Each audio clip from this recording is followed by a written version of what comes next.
Dang, I'm so excited, man. Kasi Bongo in the house, Joel Villanueva in the house, mga super DDS senators, ano. So, yeah. What's up, what's up, what's up? So, ang video to is mula kay Boss Balita TV. Usapang politika na naman tayo. So, meron itong pamagat na harapang pinangalanan ni Joel Villanueva at Bongo. Grabe, PPPM nagulat. Vince Dizon tumistigo na. So, yan yung panonood natin ngayon, men. Bibigyan natin ito ng reaction. Tapos, syempre, kayo na rin bahalang kumusga. So, bago natin simulan, Boss Balita TV, supportahan nyo yan. Tapos, syempre, kung trip nyo ng mga ganitong reaction video, may kasama kayo manood, huwag nyo na rin kalimutang supportahan yung YouTube channel natin, Filipinoises. So, mga kanoisy, hindi na natin ito patatagalin pa. Simulan na natin, baka agawin pa ng China. Again, ang babagat ng video ito, harapang pinangalanan Joel Villanueva at Bongo. Grabe, PBBM nagulat, Vince Dizon tumistigo na. So, Boss Balita TV, Pilipinas, like, comment, share, subscribe. Joel Villanueva, Christopher Lawrence, Bongo. Lights, camera, action. Dati payat ka na, lalo ka pang pumayat eh. At ngayon, dati mukha kang 50 years old, ngayon mukha ka ng 80 years old. Buti makapal pa yung buhok nyo, Secretary. Nasabi ko sa mga kasamahan namin dito na 2020, we will not allow the same mistake and the same corruption to happen in 2026. Secvin, seek the truth only and do not rely on any script if there is any. Nakailang beses ka na pong napamura, galit na galit ka. Iusap ko lang, ikulong mo talaga yung mga corrupt. Diffuse. Diba? Diffuse na sila par. Ito yung starter pack ni ano eh. Ni Bongo, like, aanohin niya muna yung panimula. Like, for example, yung facts naka-ready na. Parang, ano niya yun, pahihinain niya yung impact, sasabihin niya. State of facts lang sana, yung katotohanan lang sana. Eh, syempre, yung mga supporter nila na DDS, oh my God, parang may mangyayaring ano dito lutuan. So, parang ganyan yung style niya, strategy, gano'n. Yung totoong corrupt. Hindi po kita inuutusan at tinuturuan. Kung wala kang sinisino-sino o pinipili, kasuhan niyo po. Pakulong kagad yung mga totoong mastermind. Yung totoong buhaya. May nakita na rin po ba tayo na ghost project? In Bulacan na lang po, may nakita na rin po ba tayo? Habang nagtatanong po kayo, tinanong ko po ang ating mga undersecretary. Ba't magtatanong pa si Villanueva? Sobrang kalat na nga, di ba? Yung mga ghost project dyan sa Bulacan. Ano ba? Program po kasi yan po ay I'm not trying to defend myself here, Secretary. I'm just saying, how could that be? hindi You're trying to defend yourself. Kasi kung hindi mo dinedefend yung self mo, wala ka sana dyan. po natin alam kung siya ay nagsisinungaling o kung ano man. Pero kaya nga po ngayon, yun po ang subject ng ating pag-iimbestiga. Kung ano ang nangyari doon. Kung tayo ulit ang ituturo next year, okay lang. Pero I will... Sobrang nakakagulat na balita. Grabe si PBBM nagulat. Kung tayo ulit yung ituturo next year, yun kung aabot ka pa ng next year.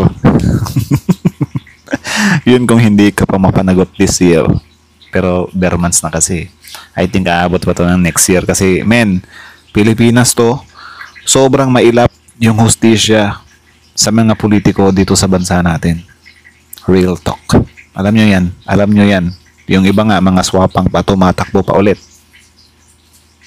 At Kadiri. tumistigo na si Vince Dizon, harapan ng pinangalanan na iyak si Bongo at Joel Villanueva. Ayon sa nakalap nating Bongo. impormasyon, dati mukhang 50 taong gulang lang si Secretary Vince Dizon, sabi ni Senator Win Gatchalian. Ngayon, nagmukha na daw 80 taong gulang, na stress na sa flood control, nakaharap pa sa budget ng Senado ang mga korap. Grabe si PBBM nagulat, tumistigo na si Vince Dizon, harapan ng pinangalanan na iyak si Bongo at Joel Villanueva. Tara panoorin natin. Thank you again, Secretary, for coming over. Alam ko, napakadaming challenges na hinaharap kayo, ang yung department.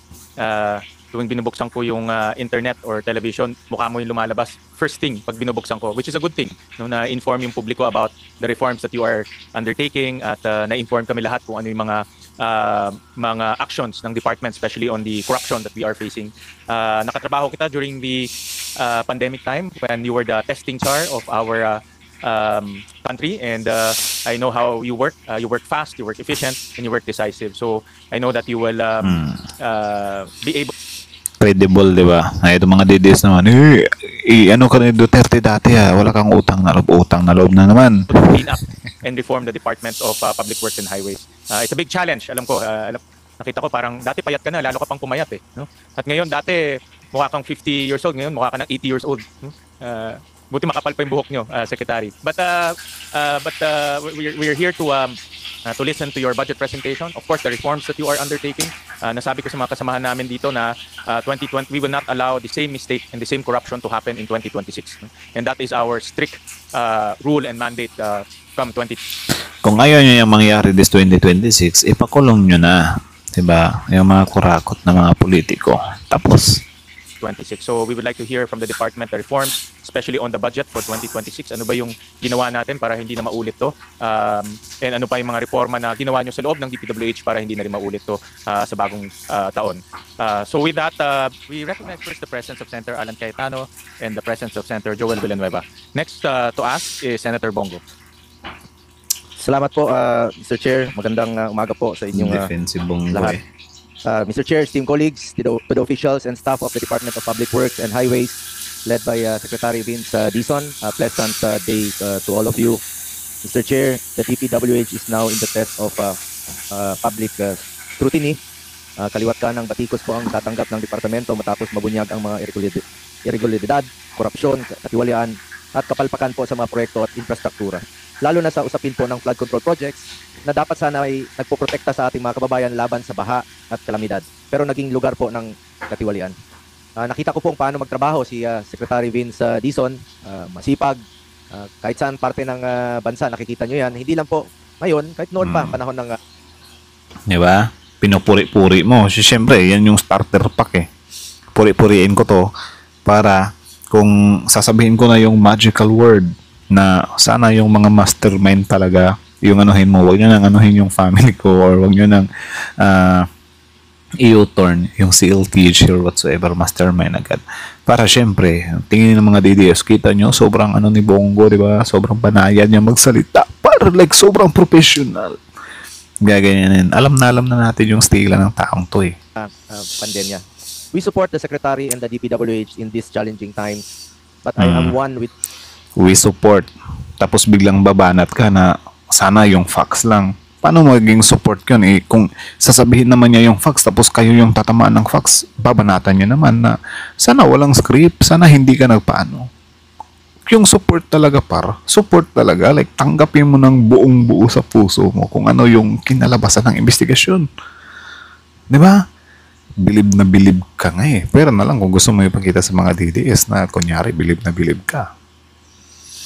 The Filipino people, kasama po ako sa panawagan ng publiko na dapat managot po ang lahat ng sangkot dito sa lahat ng korupsyon na naiulat. Lahat. At for the record, I am against the unprogrammed appropriations kasi prone po ito sa abuse at corruption at naging semi-pork barrel na nga. At I'm sure against rin po dito ang ating finance chair. Kung maaari ay tanggalin na po ito at nagiging ginagamit na po ito. Masyadong malawak yung pinanggagamitan nito. Okay lang sana gamitin sa HEA o sa pangsweldo. Pero po, pag naging abuso na po itong mga unprogrammed appropriations, ay hindi na po ako sangayon. Kaya I am against the unprogrammed appropriations. Those behind failed and ghost projects must face the consequences in pursuit of justice. Ginagawang katasan ang mga proyekto ng gobyerno. Let us hold all those responsible for this mess accountable. Accountability must cut across all sectors, from contractors and implementers to proponents and legislators. Sec Vince, sa lahat po, I hope you are one with us, the Filipinos, in this crusade against corruption. Seek the truth only and do not rely on any script if there is any. Grabe, di ba? Ganyan niya, dinidispantol yung ano nag-effort na nga yung tao, di ba? Na makita yung lahat ng involved sa flood control na yan. Tapos nung makita lang yung company ng family mo, biglang babanat ka na ng sana wag kang bumase sa script. Kasi may mga basihan naman talaga diba? Tingnan nyo yung post ng ng Rappler about dyan sa parang pagtalon ng billion, diba? Ng company ng family ni Bongo about sa contracts ng mga flood control na yan. Isipin nyo, kung walang connection si Senator Bongo dyan, paano magiging posible yun, diba? Diba? Grabe. Saka ilang beses ka na pong napamura. Ilang beses nating nasubaybayan po ito, galit na galit ka. Gawain din yung Usap ko lang, ikulong mo talaga yung mga kurakot, yung totoong kurakot. Alam mo ang gaano katalamak po ang korupsyon ngayon. Hindi naman po perfecto yun, no? Yung panahon ni Pangulong Duterte, former President Duterte. Alam mo na gaano ka talamak yung korupsyon ngayon. Ikaw, yung panahon ni Pangulong Duterte, alam mo mismo, saksi ka pag galit si Pangulong Duterte kapag may korupsyon. At naging presidential assistant, advisor for flagship programs ka nung panahon niya. Hindi man perfecto, pero itong nangyayari po ngayon ay talagang talamak at galit po ang tao. Kaya pakiusap ko lang po, seek the truth. Katotohanan lamang po, not the script. Sec Vince. Jesus, yung tugtugan talaga ni Bongo May-involve lang yung family mo, script na agad. Paano kung involved talaga yung family mo? Hindi po kita inuutusan at tinuturuan. Isa itong pakiusap at paalala lang po. Ang issue ngayon ay tungkol sa ghost, substandard, o anomalous flood control projects. Kung wala kang sinisino-sino o pinipili, kasuhan nyo po at ipakulong kaagad yung mga totoong mastermind. Yung totoong buhaya. Mag-focus po kayo sa mga magnanakaw at kurap. Ikulong na yan, mga kurakot. Alam kong kilala mo sila. Di mo pa siguro mapangalanan, pero pakiusap ko po, tumbukin nyo po. Tumbukin nyo po. Huwag nang paligoy-ligoy pa. Tumbukin nyo yung sino may sala talaga rito. Tumbukin mo yung mastermind at huwag sanang ilihis yung issue. Yeah, yun, natumbok yung company ng family mo. Nakatabay ang mga tao, naghihintay po ng resulta. Interest ng tao, interest ng Pilipino ang unahin natin na dito. Malaki po ang aking paniniwala na yan po ang iyong tatahaking landas. Alamin yung katotohanan, ikulong ang dapat ikulong. Ikulong ang mga korap. I hope. Tapos yun, pinakulong yung family ni Bongo. Sabi ni Vince Dizon, okay, papakulong ko yung family mo. Pakiusap mo yun eh. One with us dito sa ating krusada na labanan ng korupsyon sa gobyerno. Having said that, Mr. Chair, would like to ask some questions lang po. Wait lang ha. Yung issue naman talaga nung itong kay Bongo, hindi lang naman to lumitaw na lang na parang yung pinapalabas kasi nila, nasa peak na tayo ng flood control issue, di ba? Na corruption nga naman, something like that yung issue. So parang pinapalabas kasi nila na papunta na daw sa mastermind, may mga nakalista na daw, tapos biglang isiningit or parang new findings yung yung sa CLTG company ng family ni Bongo Pero dati pa to nung era pa to nila Trillanes, dati nang binabanatan ni Trillanes to, yung company ng family ni Bongo. It's just nagkataon lang na okay, isali na rin natin to. Kasi baka may na isali mo nga to kasi sayang naman to, Bongo din to eh. 'Di ba? So parang syempre para maging one happy family din kayo. 'Di ba? So hindi siya bagong hindi lang siya bagong salta lang or parang dinig up talaga ng kusa na ni U-turn. Actually, naka-ready na 'yan. 'Di ba? Naka-ready na yung ng family ni Bongo diyan. It's just parang pinick up na lang din, 'di ba? Ito corruption din 'to O ito may parang pag-abuso din 'to sa kapangyarihan ng gobyerno So kasali 'yun. Ikaw na nga mismo yung nananawagan na panagutin lahat.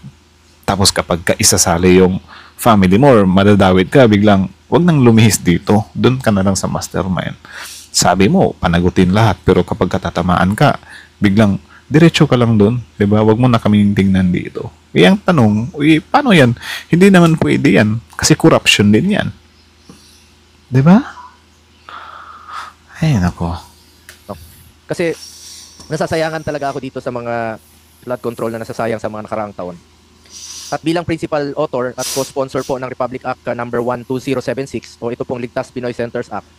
Ito pong pagpapagawa ng evacuation center sa mga munisipalidad at syudad which mandates the establishment of evacuation centers in every city and municipality nationwide.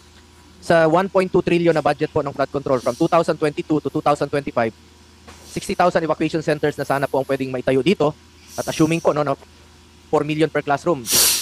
Sana po nakapagpatayo tayo ng 300,000 na classroom. Since ang NDRMC po ang mag-identify ng mga priority areas po sa naitatayong mga evacuation center, ilan na hong napagawa ninyong evacuation centers even before the naging nabatas po itong Ligtas Pinoy Centers Act, Secretary Vince, DPWS, ilan na hong natayo ninyo before at nung naging batas po itong Ligtas Pinoy Centers Act, ilan na ho ang plano ninyong gawin? Laking tulong po ito kasi ikaw mismo, umiikot ka sa mga nasalanta ng bagyo, lindol. Wala silang maayos na evacuation center. Yung iba nasa tent lang, napakainit. Walang maayos na comfort room. Yung sanitation po. Sana bigyan nyo po ito ng prioridad, itong pagtatayo ng mga evacuation centers. Mr. Chairman, maraming salamat po. Diba? Magdadagdag na naman sila ng para kayo, sa totoo lang, kayo yung parang manglilihis eh. Diba? Yan, parang na yung mga masama kayong gawain tapos gusto nyong tabunan ng mga magagandang plano or mga magagandang nagawa nyo. Hindi uubra sa taong bayan yan, siguro sa mga DDS uubra yan. Kasi from their mouths mismo nang galing, di ba? Na parang, naman, 125 million lang naman yung dinekwat ni BP Sara, yung sa iba billion. okay na yan. May nagawa naman. Parang anak ng toko ka, diba? Ito po tayo ng ating senator dito. At gusto ko lang pong sabihin na sa 2025, since napasa po ang batas, 13 out of 32 evacuation centers na po ang completed na po. Roughly po, 650 million out of the budgeted 1.6 billion for 2025 ang nagawa na po. So ongoing po yung natitira pong mga evacuation centers for 2025. Ganun lang po kaliit yung inilaan na pondo. Pero naniniwala ka na malaking tulong po itong mga evacuation center. Opo. Lalong-lalo na po ngayon na panay bagyo, panay may mga sunog, magbabaha. Nagagamit yung mga eskwelahan, nagagamit yung mga gym. Sana po may maayos since batas na po ito. Baka mabigyan niyo po ng prioridad ang pagtatayo ng mga evacuation centers. Opo, yun lang po ang inallocate for 2025. Ito po ang sinasabi sa akin ngayon. Essentially 100 million per region, kaya po 1.6 billion ang total. At yun nga po, 13 pa lang po out of the 32 ang nagagawa ngayong 2025. Roughly about 45%. Kaya po kailangan paspasan din po ito. Pero po sa 2026, 2.1 billion po ang inallocate na dagdag na pondo for the evacuation and public health facilities po. 2.18 billion. Napakaliit po. Hindi nyo ba maaring maging prioridad po ito since batas na po itong Pinoy Centers? Maari naman po, pero kagaya nga po, Mr. Chairman, nung sinabi ko kanina, unfortunately, wala po talaga akong naging contribution dito sa budget na ito. Pero makakaasa po kayo Galo-galo na po. Contradicting na naman. Hindi naman sa inuutusan ko kayo. Tapos gusto nyo ma-priority agad yung mga gusto nyo mangyari. Totoo naman, yun naman talaga yung needed natin. Pero parang yung pinapalabas kasi dito, ayusin mo na yan, trabahuin mo na yan agad kasi magagamit ko yan, pampabango ko. Diba? Parang ganun yung mangyayari dyan. Kasi, syempre, sa atin, habang sobrang may malaking issue ka, tapos gusto mo parang magpapabango. Yung mga gas-gas na mga movement ng mga politiko. Diba? Na gagawa kayo ng kalokohan, tapos syempre tatabunan nyo yun ng mga magagandang nagawa. Sobrang pangit. Diba? O kung gusto pong dagdagan ng ating Committee on Appropriations at ng Senado ito, this will be very, very welcome po sa department po kung madagdagan po ito for 2026. Yung 2025 po, obviously, wala na po tayong magagawa doon. Ang gagawin na lang po natin is papaspasan po natin yung natitirang mga evacuation centers na ginagawa po. Thank you po, Mr. Chairman. Sa ating Mr. Chairman, Senator Win, baka pwedeng i-reallocate mo yung ibang pondo. May, hindi naman prioridad ng mga flood control. Baka batas na po ito. Pinasa natin ito nung 19th Congress. Principal motor ka rin po nitong batas na ito. Papasikat talaga si Bongo. Na sana, pero hindi po nabibigyan ng pondo. Napakaliit po. 2 billion lang po ang inilaan for 2026. Am I correct, Mr. Secretary? Yes, Mr. Chairman. Opo, yung, although po wala na pong flood control na locally funded sa 2026 budget, pero iiwan po namin sa wisdom ng Committee on Finance at ng Senado marapating pong dagdagan. At naniniwala naman po kami na kailangan natin po itong mga evacuation centers na ito gago na kung napansin niyo po, ang dami po nating mga sakuna na kailangan i-address. No less than the President po has been looking around and yun din po ang napapansin niya. Nabanggit rin po kanina, aside from evacuation center, ito pong health facilities, no? Sec Vince, dahil nasa GAA po, mandated po ang DPWH to implement health infrastructure projects exceeding 5 million. Kayo po nag-implement ng mga health facilities exceeding 5 million. Pag ito po ay kahit na nasa DOH po ito. Ito po kasi super health centers o ibang hospitals, napakahalaga po nito. At maganda naman po ang layunin nitong super health centers na ilapit po natin ang serbisyo medical sa ating mga kababayan. Dahil, remember, meron tayong more than 7,000 islands at yung iba po ay napakalayo sa access ng health facilities. Naging maganda po ang layunin nito at parati ko pong pinapaalala sa ating DOH na siguraduhin maging operational po ito at hindi maging white elephant. At nabanggit po ito sa SONA ng Pangulo noong 2024 na sabi niya ay dagdagan pa po itong mga super health centers. At tayo po mismo ay sang-ayon dito at sinusuportahan natin ito kung makakatulong po na ilapit natin ang serbisyo medical sa ating mga kababayan. Ngunit may mga naiulat po na ito pong more than 5 million na mga tinatayo ay kayo po ang nagkakandak ng bidding at nag-i-implement. So na-check nyo ba ito dahil meron po mga naiulat na non-operational at incomplete health facilities. Sayang naman po ito, imbis na magturuan po ang DOH at ang LGU kung sino talagang dapat magtapos nito, since sila naman po ang merong agreement, undertaking na para to make it operational. Ngayon nagtuturuan na sila kung ang LGU ba ang dapat maglalagay ng mga doktor at to make it operational, makumpleto, nagtuturuan na sila. At ngayon, yung iba naman sinasabi hindi pa natatapos. So kayo po ang nag-i-implement nito. Ano na ho ba ang update nito? Dahil sayang naman po ang pondo ng gobyerno. Maganda naman po ang layunin, pero kung nagkakaproblema po sa implementation, sayang po ang pondo ng gobyerno. Maraming salamat. Diba? Sayang naman talaga. Agree naman ako doon. Pero parang, yan nga, kung parang gusto mo lang i-push yan para i-grab mo yan, ay, kami yung nag-ano dito, diba? Parang, para lang magmukha ulit banal, ganun. Diba? Pampalubag or, ewan ko kung parang makukonsider din siya as, diba? Diversion, something like that. Na yung tao kasi especially yung mindset ng mga DDS, kapag halimbawa may issue yung tao, tapos meron ka ring magandang nagawa, tinitingnan kasi nila yung magandang nagawa. 'Di ba? Na dapat naman sana pwede naman nating i-appreciate yung magandang nagawa. But at the same time, kung meron siyang nagawang mali or hindi kaya is dapat panagutin siya sa part na yun. Sa mga DDS kasi, okay lang sa kanila ba na may malabag yung mga idol nila ng mga politician as long as merong magandang nagawa. Which is hindi naman sana dapat ganun, Kasi for example, yung sa war on drugs, may magandang nagawa daw kasi marami dang na-save. Pero yung extrajudicial killing, wala silang pake dun. Diba? Na parang hahatulan na lang agad yung tao. Diba? Walang due process. Tapos ngayon, sobrang iniiyakan nila. Pinagluluhuran nila yung due process. Diba? So parang ganun yung mangyayari ba. So, yun nga, kayo na lang din. Tatanungin ko kayo kung ano yung basa or tingin nyo dito na parang ito parang biglang sinisingit ni Senator Bongo na ito mga evacuation. Sinisingit niya sa issue niya ngayon about sa corruption, di ba? Anong masasabi nyo doon? Ano nyo rin ba siya na parang pure deeds talaga, di ba? Na parang para sa taong bayan talaga or parang ginagamit niya lang yan para maano yung issue niya sa company ng family niya.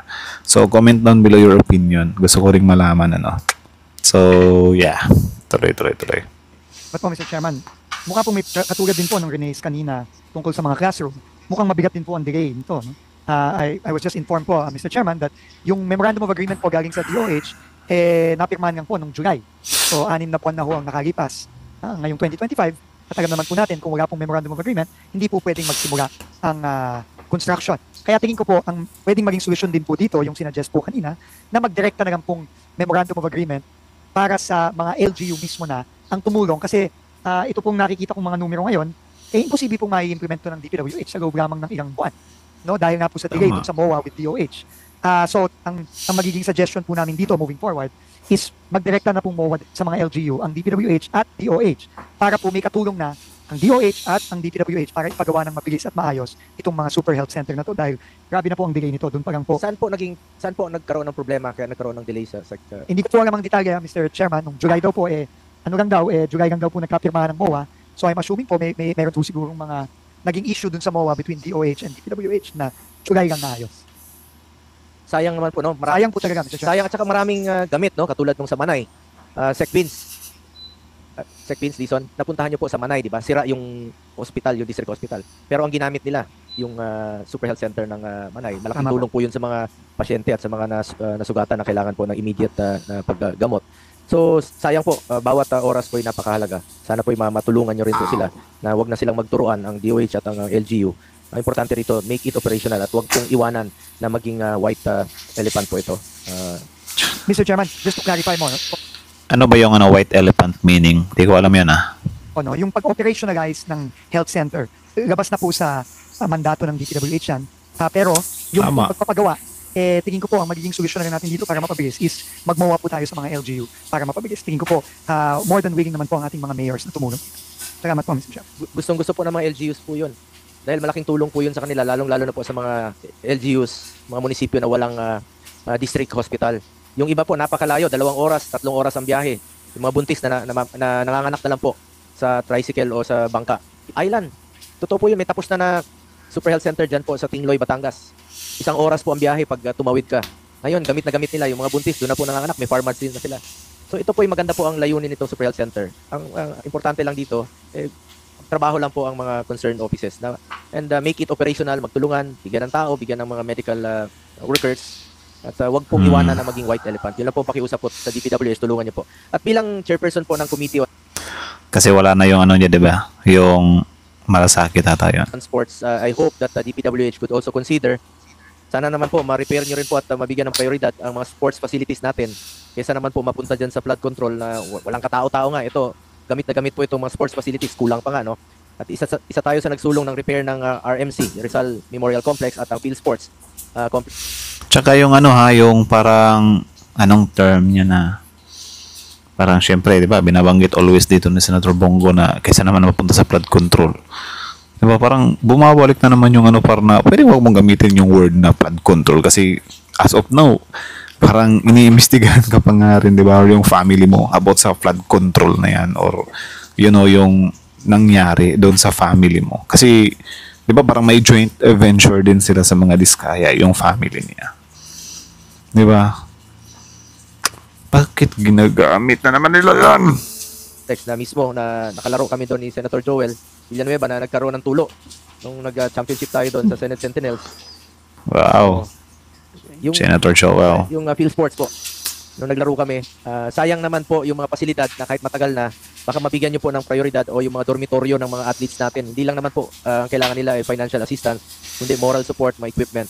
Wala na silang dapat isipin pa, kundi maglaro na lang at nakafocus sa kanilang competition, lalo-lalo na po yung mga national athletes natin.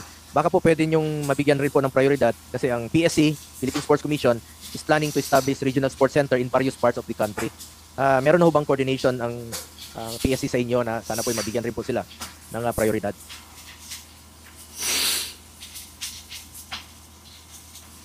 Opo, kami po ay makikipag-usap at Di daw siya nag-uutos. Pero gano'n naman din talaga sometimes ang nangyayari, ano, para na kapag yung admin, di ba, parang opposition ka, sometimes talaga masa-sacrifice din talaga yung ano, yung budget ng pangkat nyo, di ba? And I think nangyayari din naman yan nung time nila. Or correct me if I'm wrong na lang. So, ewan ko kung may gantihang nangyayari, di ba? It's just, yun nga, sobrang pangit din kasi na kapag for example, nangyari yan nung time nila na meron din silang mga kinat off or merong hindi masyadong napapriority na mga ano, nung time nila. Tapos ngayon kapag sila yung mapupunta sa ganyang sitwasyon is sobrang iniiyakan nila, di ba? Like, you know, hindi din natin maano talaga. Tapos this time pa na sobrang ano ng issue kay Bongo, di ba? Tapos parang ngayon yan i-raise. Wala lang, ewan ko lang kung para sa inyo may somethings coordinate sa PSC sa pamumuno ni Chairman Gregorio para po again magtulungan po kami kung paano ma-i-implement po ng mabilis itong mga pagpapatayo ng mga sports facilities na agad naman po natin na kailangan all over the country. Thank you po, Mr. Chairman. Salamat. Lastly, I would like to raise the seeming yung inequitable regional allocation of DPWH projects. Napapansin ko po yun kung saan po nangangailangan ng infrastruktura, doon po kakonti ang budget kumpara sa ibang developed areas po. May we know the regional allocation of DPWH budget? Anong rehiyon po ang magkakaroon ng mababang allocation? At maalala ko noon, Sec. Vince, nung panahon po ni former President Duterte, pinagbili niya noon, 2016, sabi niya gusto ko pantay-pantay lahat. Kahit na taga Mindanao siya, gusto niya Luzon, Visayas, Mindanao, pantay-pantay. At nabanggit niyo po yung Panggil Bay Bridge na tapos na, no, sa Osamis.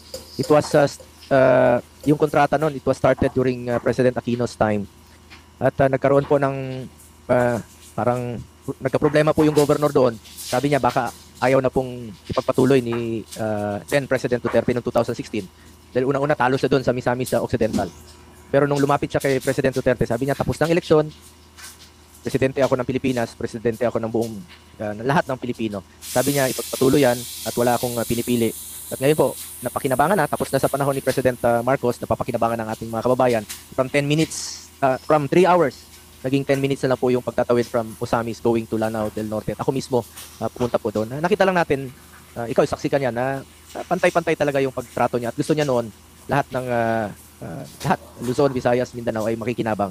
At sa lahat ng rehiyon at makikinabang. diba? Tapos dito parang lumalabas na naman na sinishade niya na naman yung admin, diba? Abot naman sa doon nga sa mga magaganda nila nagawa. Kasi yun nga, min, ikaw kung mautak ka talaga na politician or nakurakot, hindi mo kukurakutin lahat ng project, men. Kasi kung kukurakutin mo yung lahat na yon, sobrang obvious. 'Di ba? So hindi naman issue dito yung, well, tama nga, sabi ko nga sa inyo, every administration talaga, meron din talaga silang naging successful na mga projects or mga nagawa. Merong magagandang nagawa talaga, par. Kahit awayin tayo ng mga anti-Duterte dito, pero meron din talagang nagawa yung Duterte na napapaginabangan ngayon.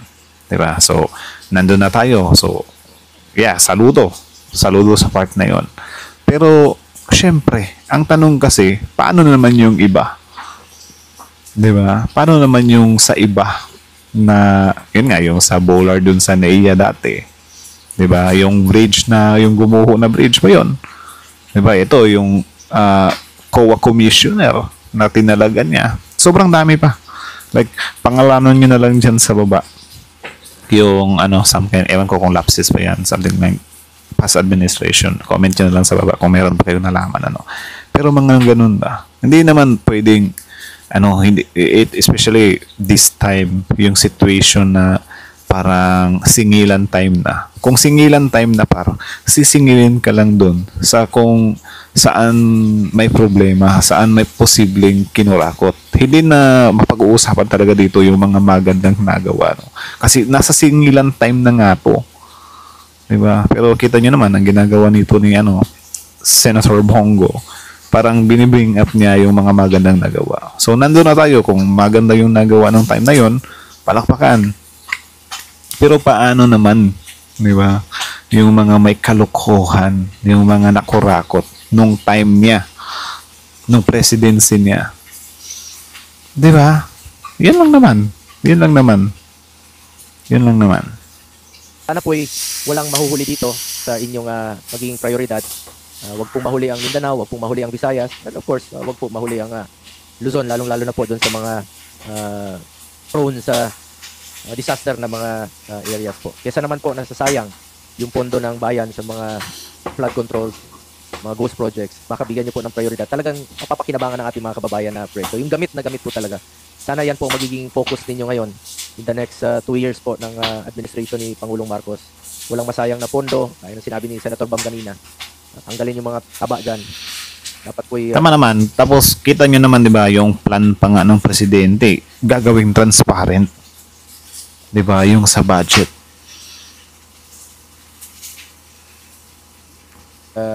Kung ano yung kailangan lang talaga sa proyekto at bigyan ng prioridad yung gamit na gamit ng Gamit na gamit. Yan na po ang pakiusap ko sa inyo. Sumusuporta naman po ako parati sa DPWH at with you at the helm of the department. Sana po mapatuloy mo ang reforma. Please lang po, pakiusap ko lang. Pakiusap to Please implement genuine reforms and eliminate the systemic corruption in the department. Ayusin niyo po yung sistema na nakatutok po rito ang Pilipino sa inyo sa susunod na mga taon po. Maraming salamat po. Tapos kapag katatamaan ka, biglang, oy, bakit ganyan? Ang tagal ng Villanueva, par, gusto ko marinig yung niya, yung litanya niya, yung mga palusot niya. Thank you, Senator Bongo. Sir Chairman, unang-una po yung regional breakdown, isasubmit po namin yan, kagaya na rin nung isasubmit po natin na breakdown per legislative district. At last na lang po siguro is ang prinsipyo nga po at paniniwala ng ating Pangulong Bongbong Marcos is ang mga proyekto po na makakabuti sa ating mga kababayan, yan po dapat ang i-prioritize at bilisan. Kagaya nga po itong Pangil Bay Bridge, ito po ay 3 administrasyon na po ang pinagdaanan nito at ngayon po tapos na po sa termino ni Pangulong Marcos at nakakaasa po ang Yari, 3 administrasyon na tapos ngayon lang natapos, di ba? Nadibang katuloy. Ang ating committee, ang ating mga kababayan na tuloy-tuloy po ang gagawin natin dyan ayon na rin sa termino ng Pangulo at yung mga reforma po. Sabi ko nga po kanina, tayo po ay, nung kinausap po tayo ni Pangulo, sabi niya, hindi kita ilalagay dyan para depensahan ang DPWH. Ginagagay kita dyan para baguhin at reformahin ng DPWH at yun po ang gagawin natin alinsunod sa direktiba ng Pangulo. Maraming salamat po, Mr. Chairman. Tama. Senator, maraming salamat. Tama. Yan din naman yung nakikita talaga natin. Walang pagdedepensa, no? Yun nga lang, umiiyak yung mga DDS kasi nahagip sila ng Di ba? Thank you, Secretary Vince Dizon.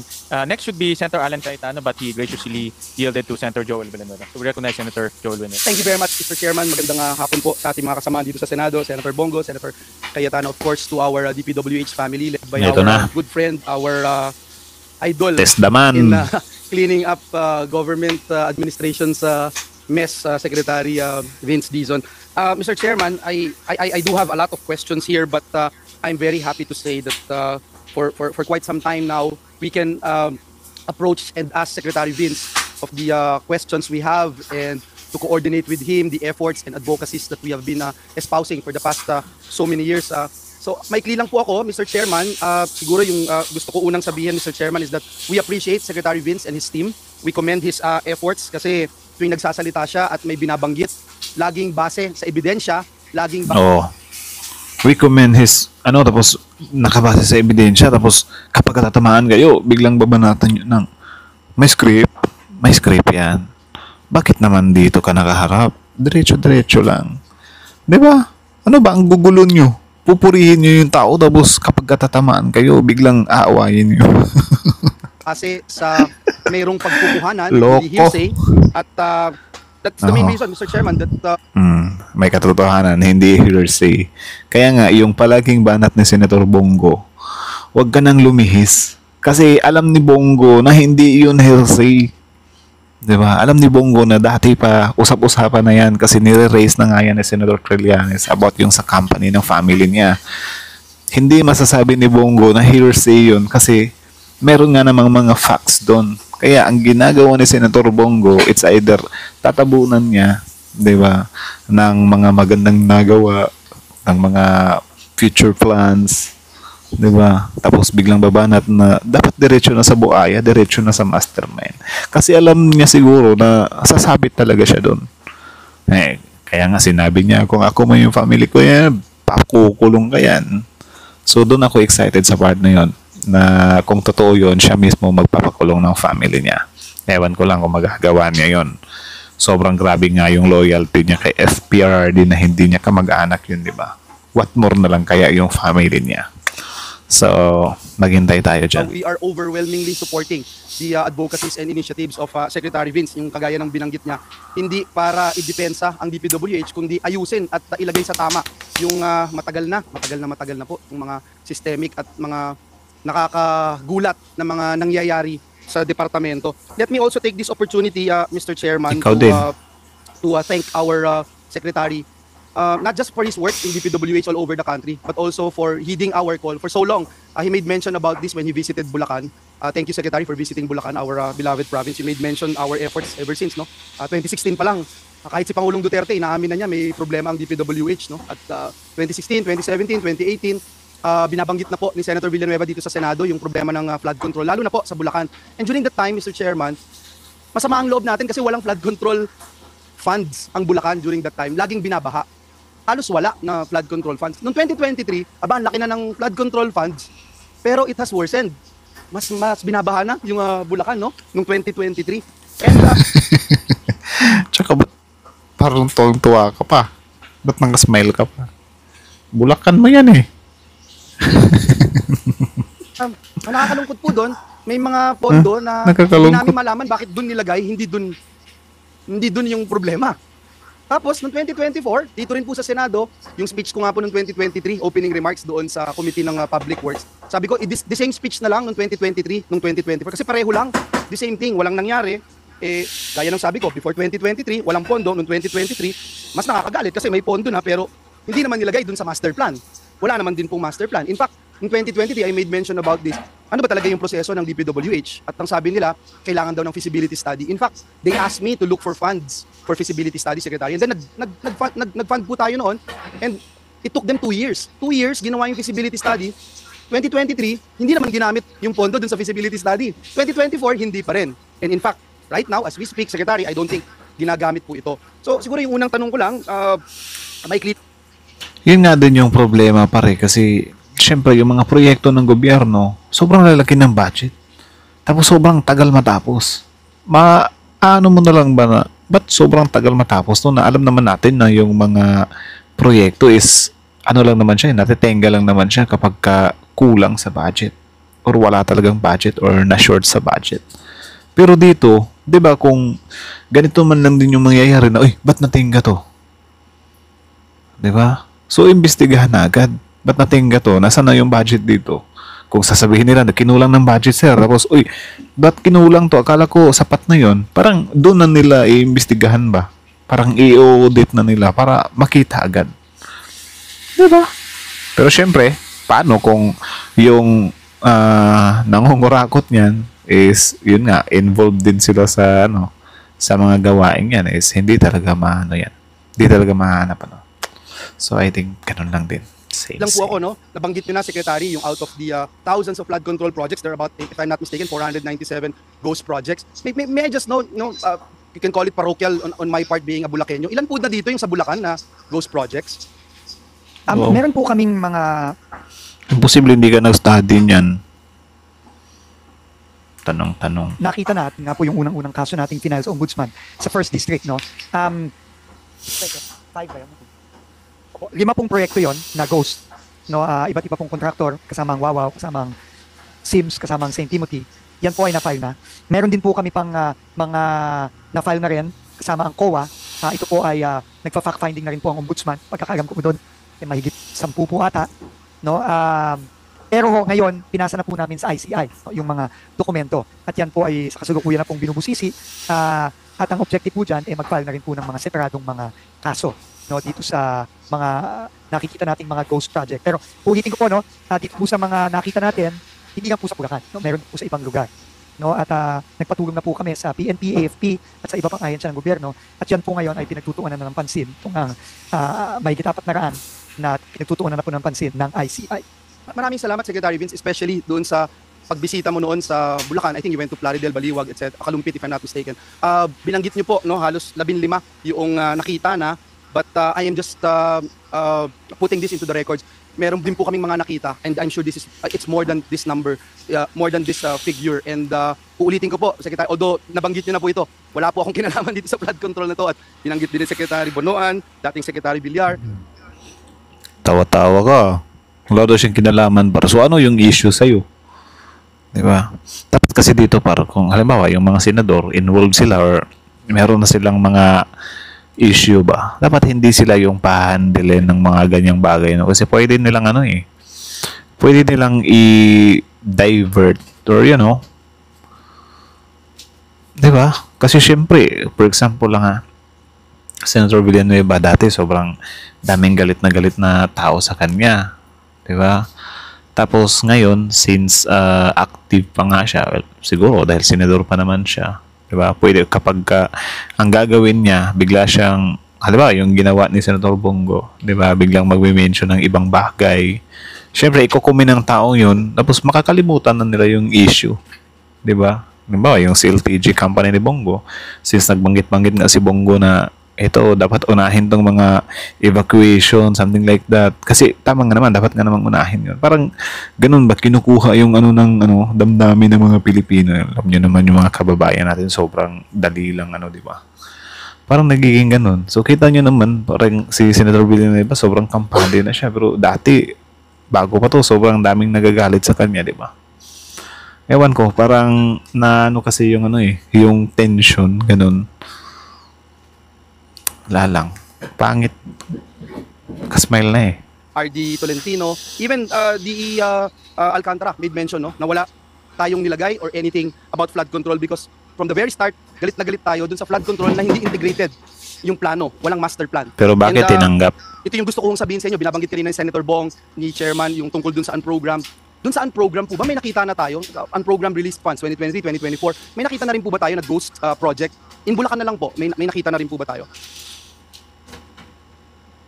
Sa ngayon po, hindi pa, ongoing pa rin po noong aming mga investigasyon kasama ang ICI. I will find out po kung merong specifically sa program accounts from 2023 and 2024, kung meron pong nakita. Pero sa ngayon po, hindi ko po masasabi, Mr. Chairman. I made mention about it, Secretary, because I have personal knowledge right now because of the developments that had happened during the hearings, the course of hearings. Siguro tanungin na din kita, Secretary. Imagine in the hearing conducted here in the Senate, a certain district engineer made mention, Mr. Chairman, you were there, pinakailaman yung unprogrammed, Hindi alam ng kahit sino, sila lang ang nakialam, ginawa yung programa, inilagay sa flood control, ipinangalan sa isang individual, nang hindi din niya alam. This is according to the district. Tapos natanggap mo. So parang lusot ka na nun. What the heck? At naparelease itong programa na ito. So how could that Tapos be done? natanggap May we mo. know, Mr. Secretary, if this is normal? Sa akin pong limited na pagkakaintindi, habang nagtatanong po kayo, tinanong ko po ang ating mga undersecretary. Ang program po kasi, yan po ay sinasubmit ng secretary ng DPWH sa Department of Budget and Management for release. Hindi po yan hindi po yan dumediretso sa either sa region or sa distrito. Kailangan po yan ay manggagaling sa secretary po mismo ng DPWH. So yun po ang proseso. Pero I think ito na rin po ay tinitignan na rin at tinitignan na rin at pinupsisi na rin ng iba pang mga ahensya natin ng gobyerno. Kasama na rin po ang ombudsman, kasama na rin po ang DOJ, kasama na rin po ang ICI. Pero yun po talaga ang proseso. Parang naubusan na ng boses si Vince Dizon, or ganyan na talaga yung boses niya. Parang napapaos. Officials of DPWH. So don't you find it weird for a district engineer to say, ginalaw namin itong lump sum, ginawan namin ng proyekto, all the technicalities, etc. Ipinangalan namin sobrang sa isang ganado. senador. I'm not trying to defend myself here, Secretary. I'm just saying, how could Dinedepend mo yung sarili mo. Tsaka, kung tatanungin mo si Vince Dizon, di niya naman kapanahonan yun eh. Tapos parang pinapalabas, di ba, na dapat mag-attitude away. Kasi syempre yung mga DDS nag-aamang yan. Tinitignan nila yung syempre idol na si Villanueva, Pro Duterte yan eh. Tapos syempre nung tanongin, syempre paniniwala mga DDS, boom, ano ka ngayon, Vince Dizon. Pero ang totoo naman, sa dating DPWH naman yun. Di ba? Di na para dito mo gisahin kay Vince Dizon mismo. Parang tanga lang. be? No, dito he was under oath and he made mention about it. Ang only goal natin dito, Secretary, is that hindi naman sana mangyari ulit ito. Hindi naman sa susunod si Senator Loren o si Senator Win ang ituturo na ginalaw nila without their knowledge. Unprogrammed. So, yun lang po, no? That's why I have very strong reservations sa mga unprogrammed funds, especially with what happened. Siya na mismo yung nagsabi na hindi alam ng kahit sinong legislator, and during the course of the hearing, binabanggit niya, walang may alam. So, again, So, pwede din namang nagsisinungaling lang siya. Pwede din namang binakmi lang siya. Di natin din alam yun. Diba? Kung hindi kayo involved, edi mabuti. Paano kung may pumipigil lang sa kanya na magsinungaling? Yun lang. if unprogrammed funds will continue to flourish or will be part of the budget, I have very strong reservation, Mr. Chairman, unless we know what to do with this. Because again, records will bail me out, Mr. Secretary. A district engineer claimed that thing happened. And that's the reason why this representation's name is also being dragged. And again, I'm not trying to defend myself. It's just that we have You're to set the defending record yourself. straight. Ano ba? Gagamitin ba yung word na I'm not defending? You're defending yourself. Kasi wala ka naman dyan kung hindi mo i-defend yung self mo eh. Ano ba? Magkaroon tayo ng tamang sistema and accountability, Secretary. Mr. Chairman, no, base po sa sinabi po ng ating mga undersecretary is yung pong nakwento yung sinabi ng isang district engineer. It's on the record, O, Mr. Chair. dito po sa Blue Ribbon, si dating district engineer Alcantara, no? Hindi po yun ang proseso. No, hindi po yun. So, kinonfirm lang po sa akin ngayon. At hindi po natin alam kung siya ay nagsisinungaling o kung ano man. Pero kaya nga po, Oh, yun, diba? yun po ang Hindi natin alam kung siya nagsisinungaling or hindi. Ito naman claim agad. subject ng ating pag-iimbestiga. Kung ano ang nangyari doon. Kasi very clear po, hindi po yun ang tamang proseso. Thank you, Mr. Chairman. It's just that it happened. The fact remains, it happened.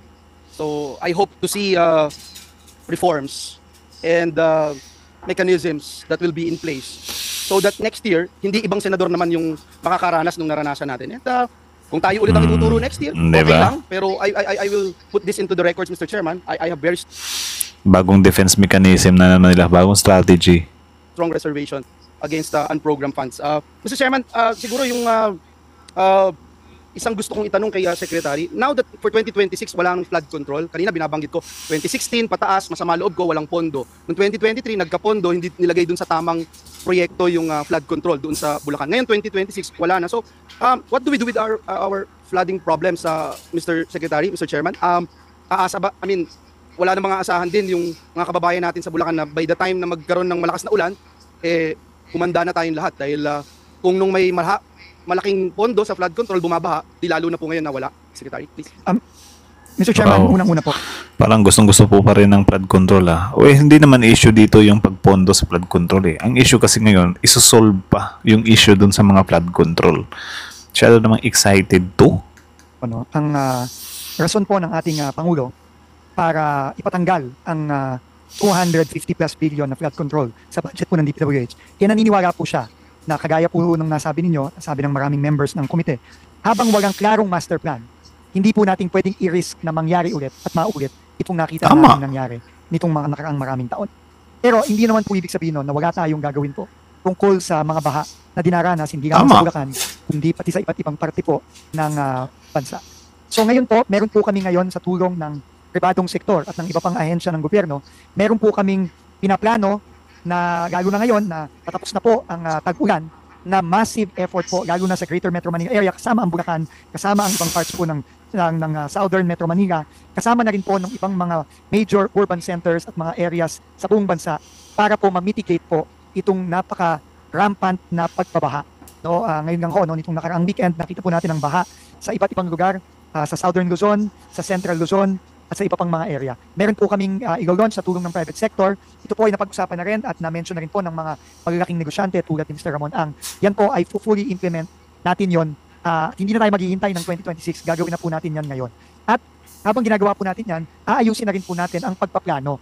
Ano ba ang tamang flood control na dapat i-implement ng DPWH? Kasi po, klaro po na itong mga in-implement na flood control nung nakaraang mga ilang taon nang nakalipas, no, hindi lamang ginamit lang para magnakaw, pero hindi din po nakatulong sa pag-mitigate ng baha sa iba't ibang lugar. Parang parang malungkot pa siya nawala ng budget sa flood control. So yun pong dalawang yun ay gagawin namin. Tuloy-tuloy starting now po. Thank you, Secretary. And again, we commend the department for making these officials of DPWH in Bulacan accountable. Kaya ho kayo nagkaso sa kanila, hindi ho ba?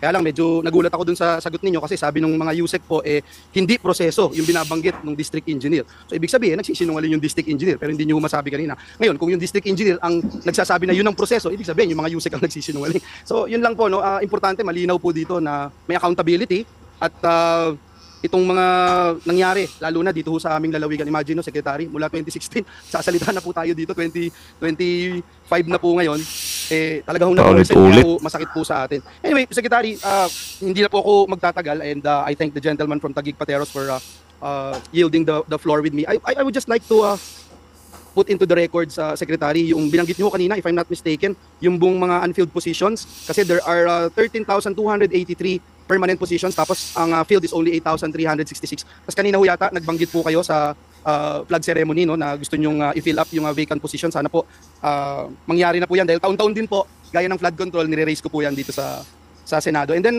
Mr. Chairman, hingi lang po ako Para nagkaroon patuloy sila ng di ba? ilang Ng way na malusutan yung mga, documents, other than the ones we made mention, kasi yung binabanggit ko kanina na personal po sa akin, Secretary, dahil yung mga binanggit po na flood control na sinabi nila na hindi alam ni Senator Villanueva pero nilagay nila, chinek po namin finally, dahil for so many times sinasabi nasa under GAA, yung pala nasa unprogram. So ngayon na-check na ho namin yung ilan.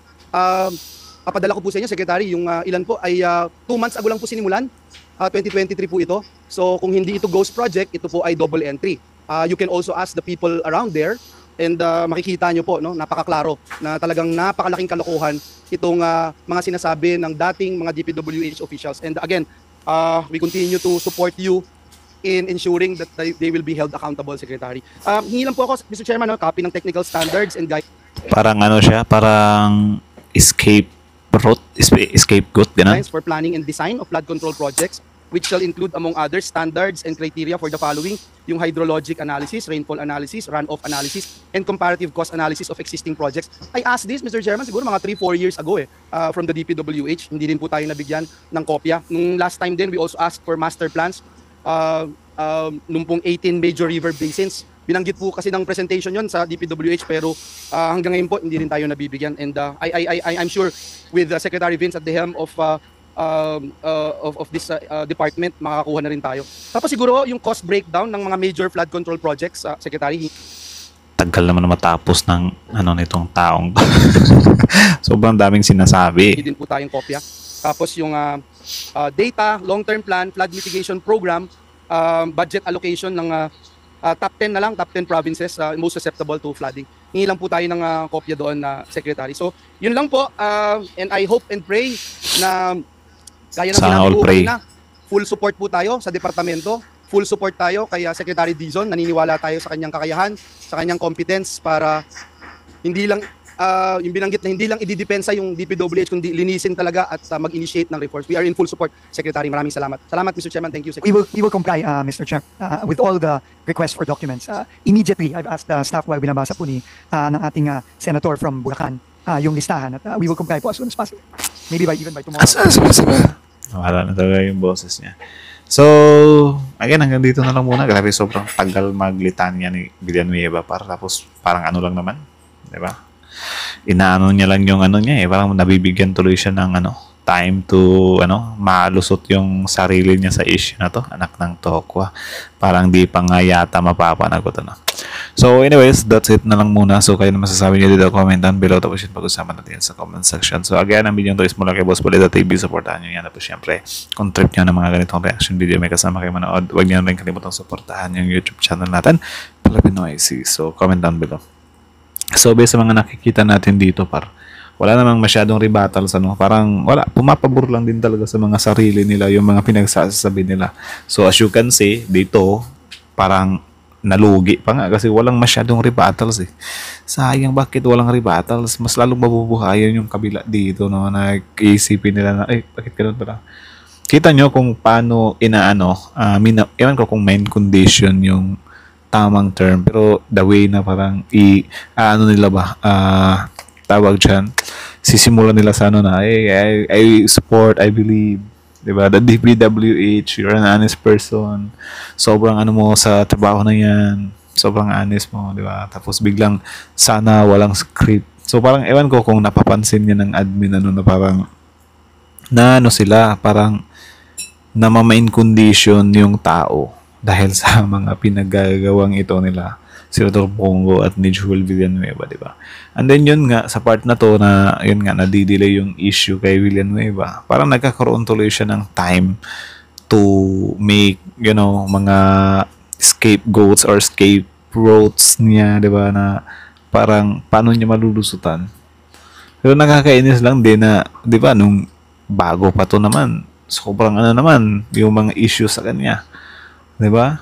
Na medyo may malaking percentage din talaga na bakit humahantong sa ganyan.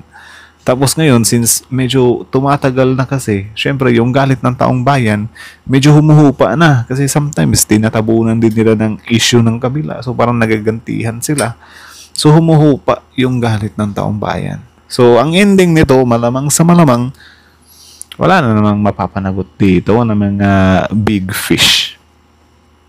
Diba? Kakainis lang din. Tapos yun nga, sila pa mismo yung humahandle sa mga issues nila.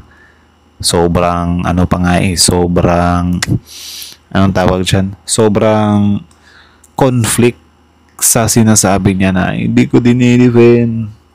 Diba? Pero totoo naman, dinidefend niya naman yung sarili niya. Kasi hindi ka naman mag-yayap dyan or mag-ngangaw-ngaw dyan kung hindi mo i-defend yung sarili mo, diba?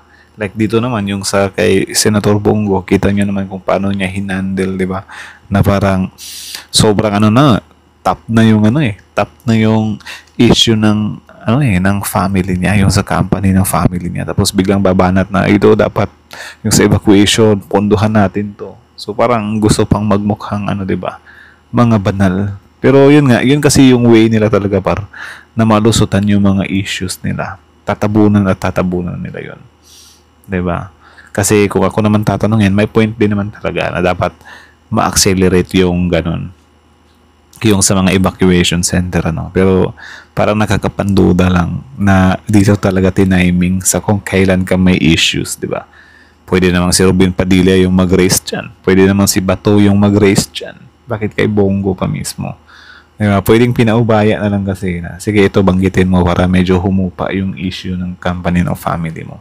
Parang ganun yung nangyayari dito sa bansa natin. So, sad lang din. Then, as you can see, parang nasa, ano na tayo, sana tayo, malapit na tayo sa katotohanan, biglang i-diffuse na yun or pahihinain na yung impact nun. Inuunahan eh. Diba? Sana facts lang, sana walang script. Tapos nung una, puring-puri kayo sa tao na sobrang anis ng tao, tapos biglang babanat na walang script. Diba? Main conditioning nga tayong tawag dyan eh, na parang since sinabi mo na yan, kung mabanggit ka, hindi na magugulat yung taong bayan, especially yung mga supporters mo. Diba? Kumbaga diskarte din siya kahit papaano. Nakakainis lang kasi in that way kasi, wala. Yung iba, hindi na mapapanagot. So, sad pa rin yung ending. So anyways, that's it na lang muna. So kayo na masasabi nyo dito, comment down below. Tapos yun, pag-usapan natin yan sa comment section. So again, ang video to is mula kay Boss Balita TV. Supportahan nyo rin. Tapos syempre, bago nyo iwan yung YouTube channel natin, Filipino IC, don't forget to like, comment, share, subscribe. So that's it. Thank you so much for watching. Filipino IC is out.